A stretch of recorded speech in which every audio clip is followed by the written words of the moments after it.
Alright, what's up everybody? Welcome to Unit 5, Agriculture and Rural Land Use Patterns and Processes. So remember that agriculture, just to define that word really quick, is the deliberate modification of the Earth's surface through domestication of plants and animals. And remember that this can be broken down into intensive farming and extensive farming. Intensive farming refers to an agricultural system where there is a high level use of labor and capital, which is money, in comparison to the land area. So you've got a smaller area and you're working that land harder. Whereas extensive is farming technique in which large farms are being cultivated with relatively lower outputs and you don't have as much labor. So extensive is more land, less work on that land, less output on that land, whereas intensive is less land and more work on that land. In general, you're going to have to do intensive farming in a densely populated area because you've only got so much land to do it on. Extensive is going to be more so in places like Asia where there's more land and there are actually a few less people on that land because so many people are piled up into the cities. Remember that with settlement patterns and survey methods, you can have urban, which is related to the city with a large population densely compacted. And this goes back to a lot of that population density, agricultural density, arithmetic density, things like that. Or you could have rural, which is relating to the countryside, sparsely populated, where farming occurs. So generally, urban, you're not going to have as much farming, even though you'll see we're going to see a change in that here pretty soon. Or you could be in a rural area where you're going to see people a little bit more spread out and doing a little bit more farming. Now, rural settlement patterns, whenever you're talking about specifically where people settle in rural areas, you can have clustered, which is typically found in cultures where small villages or settlements where families live close together with fields surrounding the collection of houses and buildings. Essentially, people are closer together, fields around them. Or you can have dispersed, usually found in mountains, and usually you're going to see this with pastoral nomadism, where people are moving, looking for water and things like that.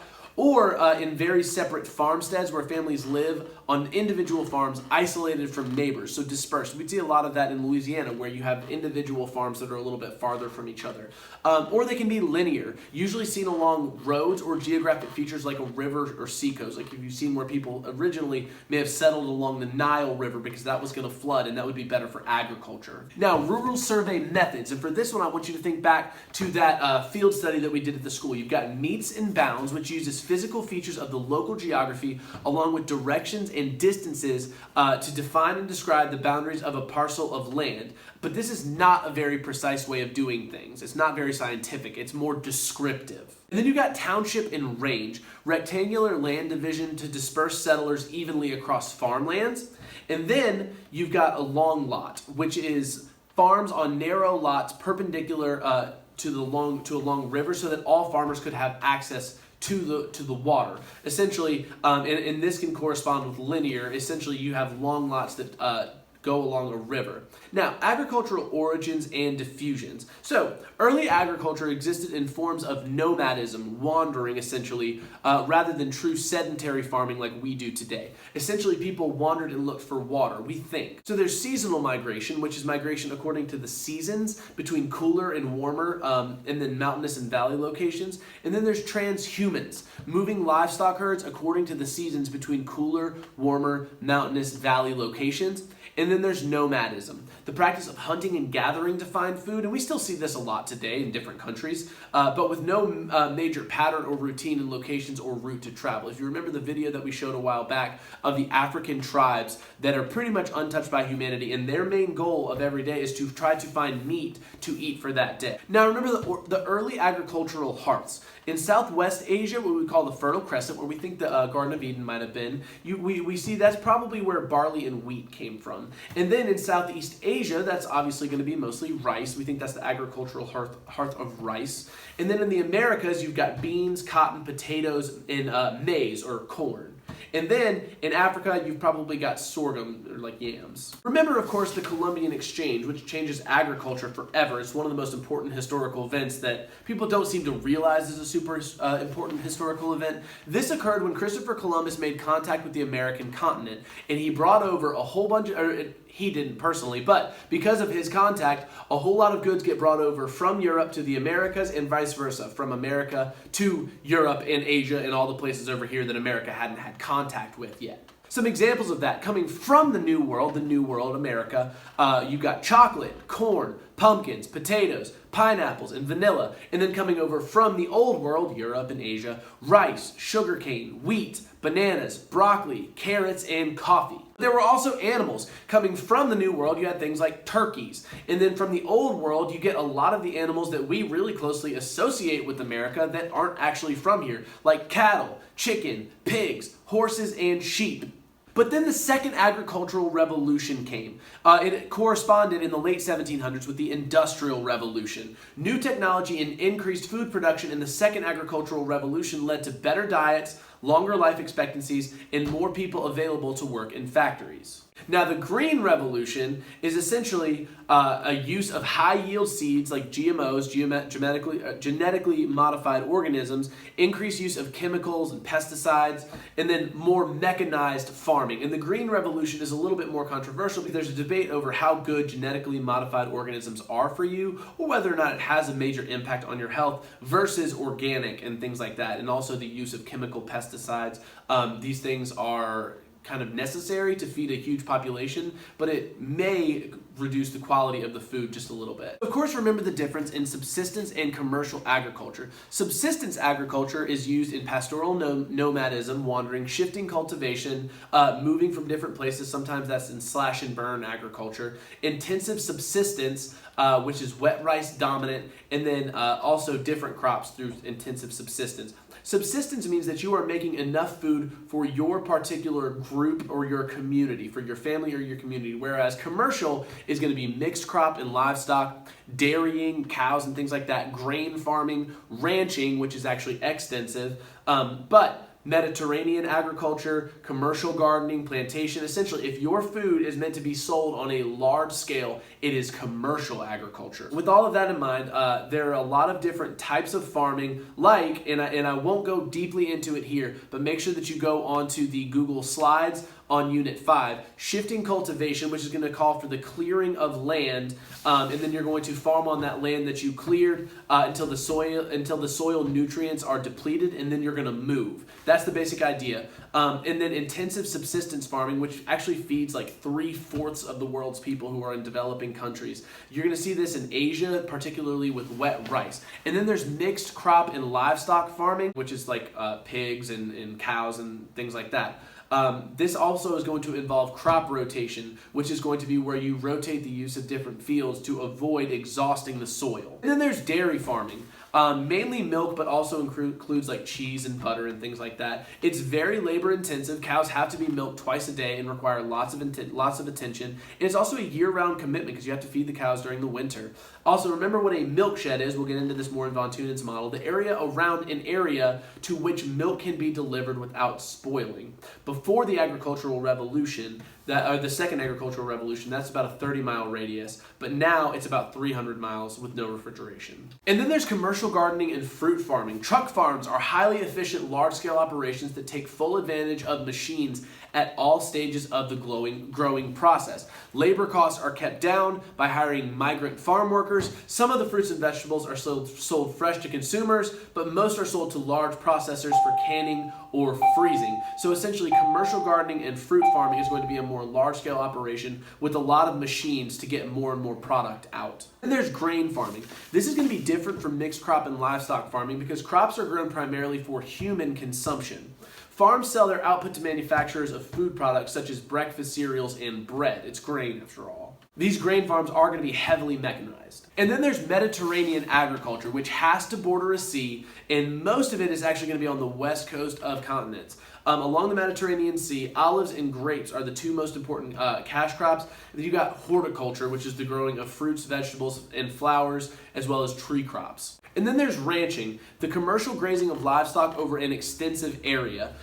It's practiced in developed countries where vegetation is too sparse and soil is too poor to support crops. So you'll see this out west a lot in those areas that don't have great places to grow because it's more extensive. You've got more land, the land is less expensive, and you can really just worry about taking care of your livestock there. And ranching, by the way, is mostly used for meat, the meat that those animals produce. And then there's plantation farming. A plantation is a large farm that specializes in like one or two crops, not a whole bunch of stuff. cotton, coffee, sugarcane, rubber, tobacco, things like that can get grown on plantations. These are usually going to be in tropical climates, but a lot of times they're owned by people who are not actually in that country. Now on to the Spatial Organization of Agriculture. And so commercial agriculture is actually called agribusiness. So agribusiness is used to describe a model of business where a company owns all aspects of its supply chain. Essentially, you own every step of the production. Therefore, you don't need to worry about this thing coming in from China, this part coming in from the Dominican Republic, or this thing coming in from another country. You own all aspects of it. And that moves us on to von Thunen's model, speaking of efficiency. So you know a lot about von Thunen's model. We did a Choose Your Own Adventure on that. So remember that von Thunen's model is all about the closeness to the market, and it was meant to matter mostly before the second agricultural revolution or the industrial revolution, whenever you had to do basically everything without a good mechanized plan. The assumptions was that essentially you are very, very close to the market, and the closer to the market, the better. On the outside of the rings, you had wilderness, things that couldn't make it to market before they expired. Then on the fourth ring, you had ranching and animal products, things that could pretty much carry themselves to the market. And then you had extensive field crops on that third ring, where essentially what happened was that you could bring those to the market without worry of them expiring. Then you had forest for timber and logging and things like that. And then at the very, very middle, closest to the market, remember all of this is built around the city center, ideally.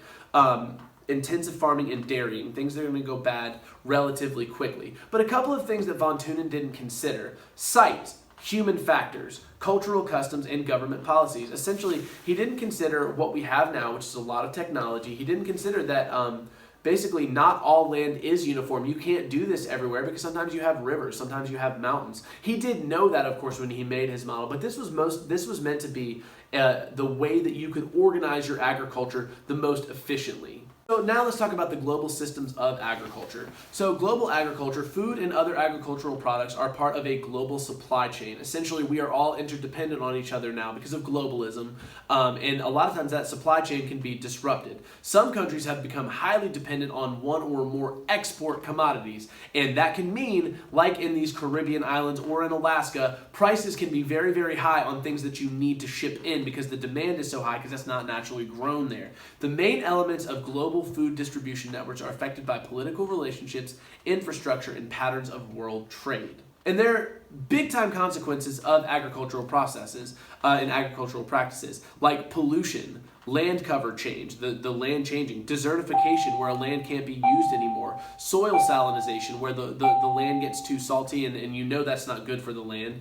And then also you have, too, some conservation efforts that are popping up. And on top of all of this, agricultural practices can alter the landscape. Think about slash and burn, shifting cultivation. You're literally ripping down the landscape to build something new. Also terraces, terrace farming that they do in Asia. You are changing the landscape. Irrigation, sometimes you can use too much water in that area. And then deforestation, cutting down forests for the wood or to make new growing spots. And then also draining wetlands because it's irrigating your crops, but that can have an effect on the environment as well. Remember, the pillars of sustainability are the planet, the environment, people, the social, making sure they can afford it and they can consume it, and then profit, economic, making enough money. Remember, that was the basis of von Thunen's model. The idea that basically if you are farming to make money and survive. But all of these lead to things like urban farming, community-supported agriculture, organic farming, value-added specialty crops, fair trade, local food movements, dietary shifts, like a rise in vegetarianism and veganism, healthy eating. But all of that, you need to farm all of that stuff. And in a lot of cases, people live in food deserts where they can't access this. A food desert, of course, means that people living in an area have lack of access to food. It's a developed area in which it is difficult to buy affordable or good quality fresh food, either because you live too far away from it or you don't make enough money to buy it. And now on to women in agriculture. Remember that in least developed countries, women typically take the role of providing for the household by performing subsistent agriculture, while the men are more likely to go work on commercial farms for money. But as countries shift more to commercial farming, populations begin to shift from stage 2 to stage 3 of the demographic transition model. One, the need for home subsistence farms decreases, so women are able to go and work more. Women are able to get more of an education or get employment at different areas rather than just providing for their immediate household through subsistence farming. So that's it for agriculture. I know it was a lot. I know this is a long video. If you have any questions, please email me.